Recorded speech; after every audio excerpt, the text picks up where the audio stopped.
Mis queridos hermanos, Dios los bendiga, Dios los guarde.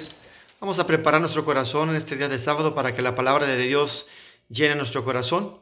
Te voy a pedir que me acompañes a orar y pidamos la guianza del Espíritu Santo mientras meditamos la palabra de este día. Padre, gracias en el nombre de Cristo Jesús, porque nos da la oportunidad de tener acceso a tu palabra, palabra que llena nuestro corazón de luz, de fortaleza, de madurez espiritual.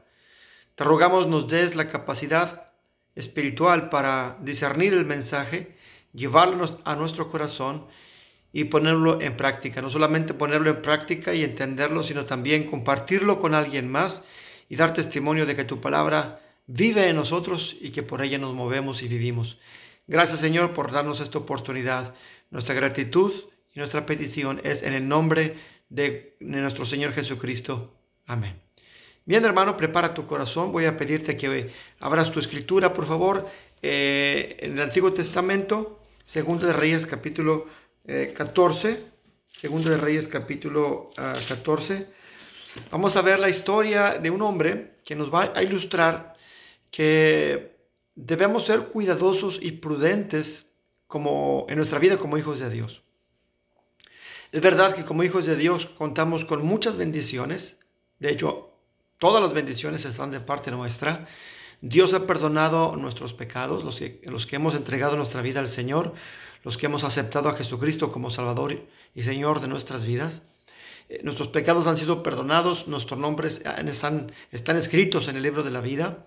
Tenemos la garantía de la vida eterna, tenemos la garantía de la resurrección.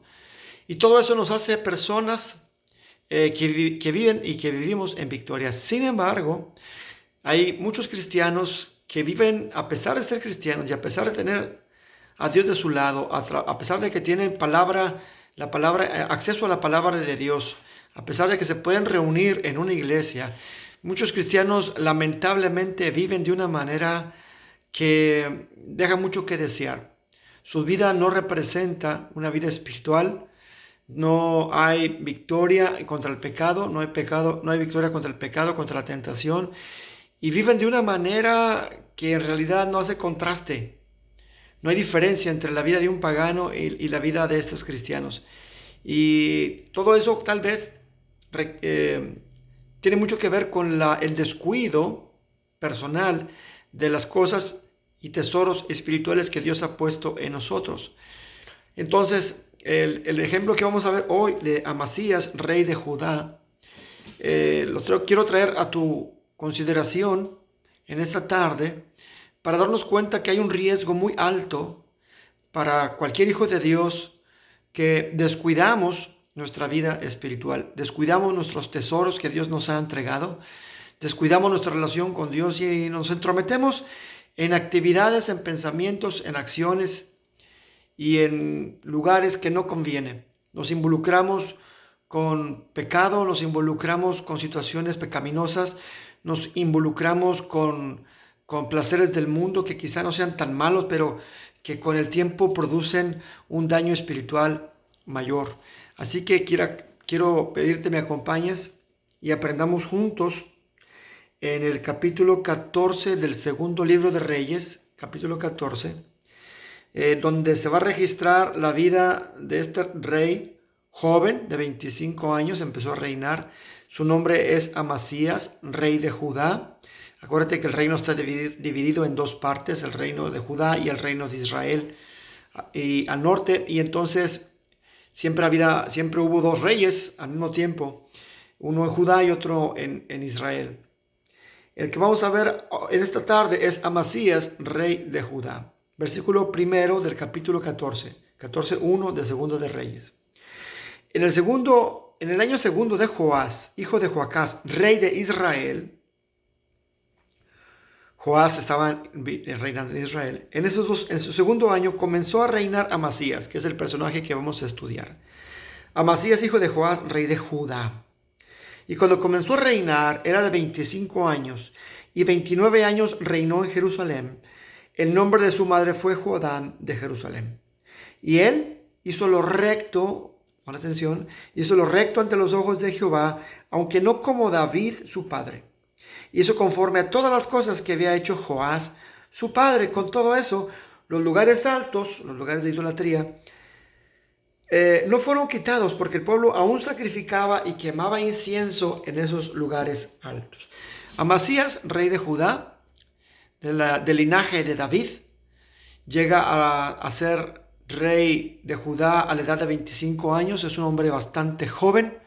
Dios le fortalece en ese lugar, Dios lo coloca en el trono y hace lo bueno delante de Dios.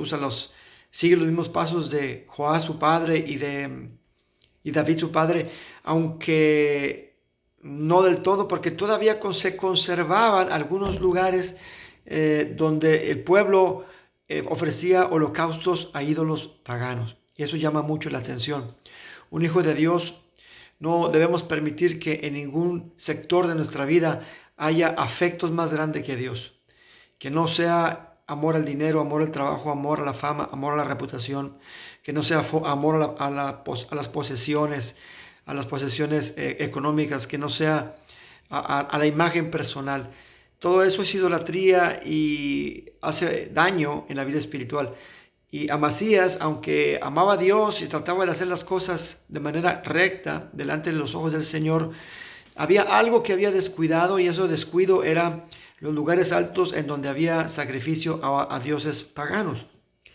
Y sigue diciendo, versículo 5, que cuando hubo afirmado en sus manos el reino, Dios afirmó en sus manos el reino a Amasías, dice, él mató a los siervos que habían dado muerte a su padre, pero no mató a los hijos de los que le dieron muerte, conforme a lo que está escrito en el libro de la ley de Moisés, donde Jehová mandó diciendo, no matarán a los padres por los hijos, ni a los hijos por los padres, sino que cada uno morirá por su propio pecado. Hasta aquí todo está muy bien en Amasías. Es rey, está joven, está fortalecido, Dios lo fortalece en su trono. Cuando está firme, se deshace de todos los enemigos de su padre, que son peligros para su reino. Y entonces hasta aquí Amasías está haciendo todo correcto, excepto por haber dejado algunos lugares en donde todavía se ofrecían sacrificios a dioses paganos. Versículo número 7. O sea, Amasías mató asimismo a 10,000 edomitas, que era una nación, un pueblo enemigo. Mató 10,000 en el valle de la Sal y tomó a Selá en batalla y la llamó Joctel hasta hoy. Una gran victoria para Amasías. Solamente imagínate, un hombre joven, Dios le da el reino, es descendiente de David, está tratando de hacer lo correcto, Dios está con él, ha derrotado a sus enemigos domésticos, todos los que habían matado a su padre, los domina, les quita la vida, y por si fuera poco, tiene una gran victoria militar con los edomitas, una nación enemiga del pueblo de Israel. Así que Amasías está bien colocado en su trono, en su posición de rey. Pero entonces comete un error. Se siente tan fuerte, se siente tan suficiente, que empieza a cometer decisiones equivocadas. Y aquí es donde tú y yo tenemos que poner atención para nuestra vida personal. Es verdad, Dios nos ha perdonado nuestros errores. Es verdad, Dios está con nosotros. Tenemos acceso al Padre Celestial. Dios nos ha dado su palabra y nos ha dado su Espíritu Santo. Es verdad, conocemos misterios del Evangelio que otra gente no conoce. Y quizá eso te haga a ti o a mí sentirnos seguros de nosotros mismos y olvidar que nuestra vida depende de Dios 100%. Amasías se sintió muy fuerte y quiso probar su fortaleza y se entrometió en algo que no debió entrometerse. Versículo 8. Entonces Amasías envió mensajeros a Joás, hijo de Joacás, al rey de Israel, al rey del norte, para retarlo. Dice, envió mensajeros a Joás, rey de Israel, diciendo, ven para que nos veamos las caras. Es decir, vamos a pelearnos. Amasías se sentía tan fuerte, había derrotado a sus enemigos, había derrotado a sus enemigos domésticos y había derrotado a sus enemigos extranjeros, que se sintió tan fuerte y tan seguro de sí mismo que buscó pleito contra su hermano, el rey de Israel, y lo asusa, lo reta de que se vean las caras, y él quiere demostrar que era suficientemente fuerte y poderoso como para también vencer a este rey. Hermano, hermana, Dios nos ha dado bendiciones y debemos estar contentas con las bendiciones que Dios nos da. y no debemos andar entrometidos en situaciones que pueden poner en peligro nuestra santidad. No debemos entrometernos en actividades en donde sabemos que hay pecado. No debemos entrometernos con personas y convivir con ellas en sus cosas, en sus negocios, en sus fiestas. No debemos involucrarnos. Quizá tú digas, estoy fuerte, soy cristiano, tengo el Espíritu de Dios, conozco la palabra. Y quizá puedas cometer el mismo error de Amasías. No debemos meternos con personas, ni hombres, ni mujeres, ni familias, ni en sus fiestas, ni en sus modos, porque eso pone en riesgo nuestra calidad espiritual delante del Señor, que fue lo que pasó con Amasías. El mismo rey de Israel, con más sabiduría y con mejor sentido común, le manda decir lo siguiente, versículo 9. Y Joás, rey de Israel, envió a Amasías, rey de Judá, esta respuesta. El cardo, que es un cadillo, una espina chiquita, el cardo que está en el Líbano, envió a decir al cedro, un árbol poderoso y majestuoso, al cedro que está en el Líbano, da a tu hija por mujer a mi hijo. Era una arrogancia tremenda. El cadillo quería compararse con un cedro. Y pasaron, dice el rey de Israel en esta anécdota, y pasaron las fieras que están en el Líbano y hollaron al cardo, al pequeño cadillo. Ciertamente, le dice el rey de Israel a Judá, ciertamente has derrotado a Edom y tu corazón se ha envanecido, te quedas muy fuerte. Gloríate pues, si tú quieres, pero quédate en tu casa. ¿Para qué te metes en un mal? Para que caigas tú y Judá contigo. O sea, no te entrometas en algo que tú no puedes controlar. Te sientes fuerte, te sientes muy poderoso. ¿Para qué te entrometes? Quédate en tu casa. Si quieres hacer fiesta, haz tu fiesta, pero allá en privado. No te metas a un lugar en donde no te han llamado. Versículo 11. Pero Amasías no escuchó, por lo cual subió Joás, rey de Israel, y se vieron las caras, él y Amasías, rey de Judá, en Bet-Semes, que es Judá. Y Judá cayó delante de Israel y huyeron cada uno a su tienda. Lo que tenía que pasar pasó. Era imposible que Amasías se pudiera mantener en victoria y fue derrotado. Y eso nos pasa a nosotros también muchas veces, pudiera pasarnos muchas veces cuando nos entrometemos en situaciones que no deberíamos estar allí presentes y somos derrotados. Y entonces vienen las consecuencias. Y quisiera que tú pudieras atención en 3 consecuencias que la Biblia marca que puede suceder a cualquier hijo de Dios, cualquier cristiano, que por entrometerse en situaciones y con personas que no convienen, peca, cae en pecado, cae en las garras de Satanás, y entonces hay consecuencias en la vida. Y hay 3 consecuencias que el rey Amasías tuvo que pagar por entrometerse en algo que no convenía. Versículo número 13. Además, Joás, rey de Israel, tomó a Amasías, rey de Judá, hijo de Joás, hijo de Ocosías, en Bet-Semes. Y vino a Jerusalén.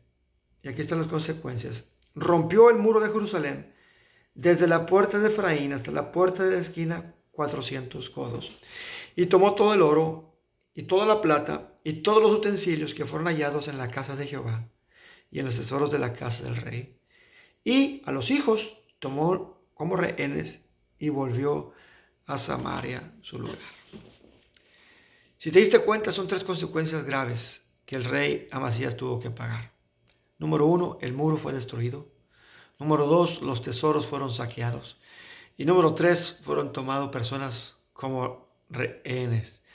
Esta lectura es importante para nosotros hoy en este tiempo, principalmente, pero no exclusivamente, principalmente para los jóvenes de la iglesia y jóvenes que no sean de la iglesia también, para jóvenes, para señoritas que son cristianos, para adultos jóvenes, pero también para el adulto, para el mayor, para la persona adulta, inclusive para el anciano. Coquetear con la tentación, coquetear con el pecado es muy peligroso. Es verdad, todos tenemos una lucha contra nuestra carne, es una lucha constante, permanente, siempre tenemos que estar atentos, alertas. Jesucristo nos dijo muchas veces, estad atentos, velen, no dejen de orar, porque la carne es débil. Amasías se sintió bastante fuerte y se enfrentó contra Israel y salió derrotado. Bien pudo haberse quedado en casa y dar gloria a Dios, disfrutar de sus victorias y ahí modestamente y sencillamente guardando silencio, sin andar alardeando de sus bendiciones, pudo haberse quedado en paz. Sin embargo, buscó problemas, buscó pleito en donde no debió haberse metido, y vinieron tres consecuencias. Número uno, el muro fue derrotado. El muro es una pared gruesa que protege la ciudad. Y simbólicamente, hermanos, todos tenemos un muro que nos protege de cometer pecados, un muro que protege nuestra vida espiritual, nuestra vida de santidad. No solamente el nuestro, sino de nuestra familia. Y cuando se rompe el muro, las defensas caen. Uno queda indefenso. Cuando uno comete pecado, hermano, uno queda indefenso ante otros pecados. Imagínate una ciudad que es protegida por el muro, pero de un día para otro los muros son destruidos, y entonces queda vulnerable para cualquier ataque. Y en la vida del cristiano, lo que nos protege contra el pecado, al caer en pecado, al caer en maldad, el muro que nos protege queda destruido. Entonces, esa sensibilidad que todos tenemos, esa conciencia limpia que todos tenemos para identificar lo que no es bueno, se destruye. Perdemos la sensibilidad entre lo bueno y lo malo. Se pierde el discernimiento espiritual para entender que ciertas cosas no convienen. Y perdemos esa sensibilidad, perdemos la inocencia de nuestra vida, perdemos nuestra capacidad para rechazar el pecado. Los muros se caen, no hay defensa. Perdemos dominio propio, de tal manera que cualquier otro pecado va a hacer estragos en nuestras vidas.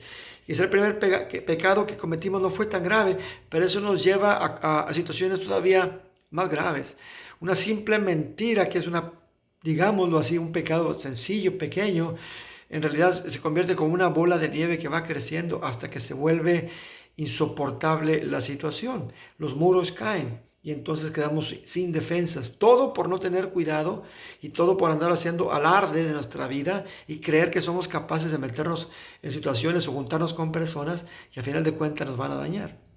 Número 2, dice la Escritura que también el oro y la plata, los utensilios que fueron encontrados en el templo, fueron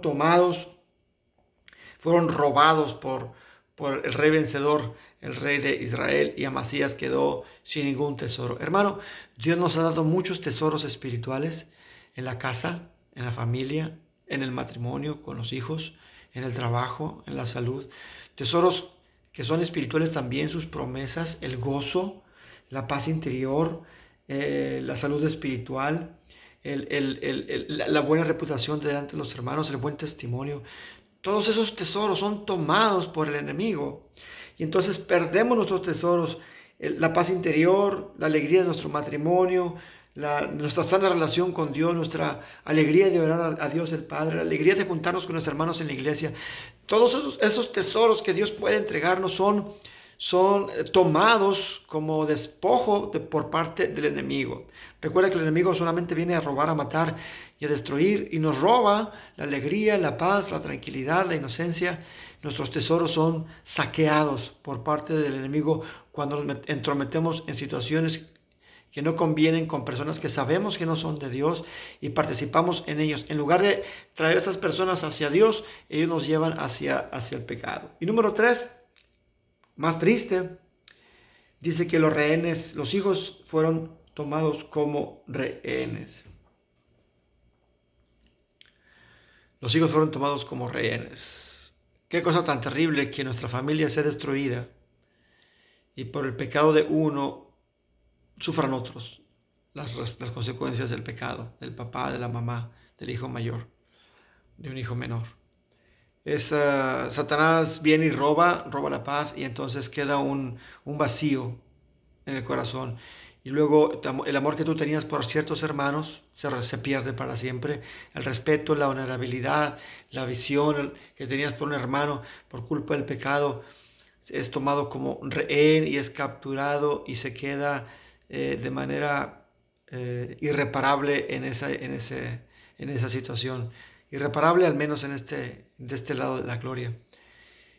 ¿Y todo por qué? Todo porque Amasías se sintió fuerte, confió demasiado en sí mismo, no fue prudente, descuidó su lugar como rey de Judá y pagó las consecuencias. Tú y yo, hermano, no nos escapamos de ser vulnerables, no nos escapamos de correr riesgo. Debemos tener cuidado con quién nos entrometemos, con qué cosas hacemos, qué cosas decimos, a qué lugares vamos.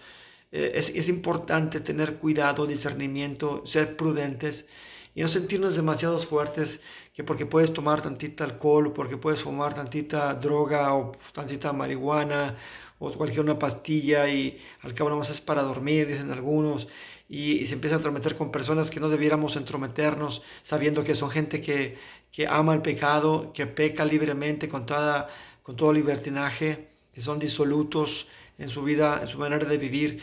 Y hermano, no conviene que seamos imprudentes, nos conviene ser cuidadosos de los tesoros espirituales que Dios nos ha dado. Es verdad, Dios perdona el pecado, pero las consecuencias del pecado a veces son irreparables, a veces no se puede recuperar ni la libertad, ni la paz, ni el gozo, ni el amor de la familia, ni la comunión, ni la comunicación que tenemos con hermanos.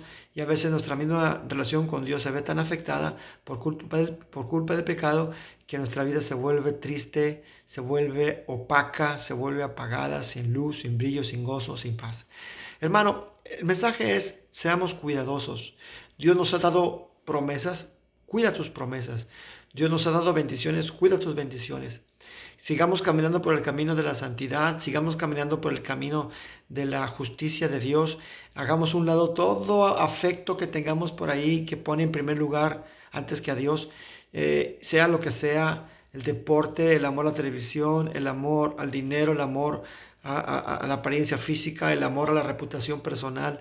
Cualquier cosa, hazlo a un lado, no dejes que eso te vuelva vulnerable y te vuelva propicio a caer en un pecado, en una batalla en la que seguramente corre riesgo de perder. Y de perderla, tus defensas son destruidas, tus tesoros son robados y algún ser querido o quizá tú mismo eres tomado como rehén en un pecado que después no te puedes zafar. Cuando una persona es atada de manos con un pequeño cordón y le das una vuelta, pues probablemente se pueda zafar.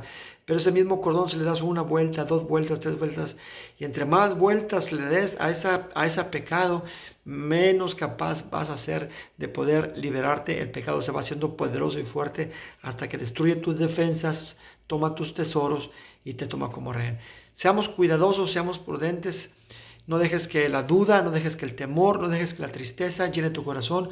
Al contrario, llena tu corazón de gozo, de paz, de paciencia, de bondad, de misericordia, de templanza, de mansedumbre, de fe, de dominio propio, para que tu vida esté conservada en el camino que conviene.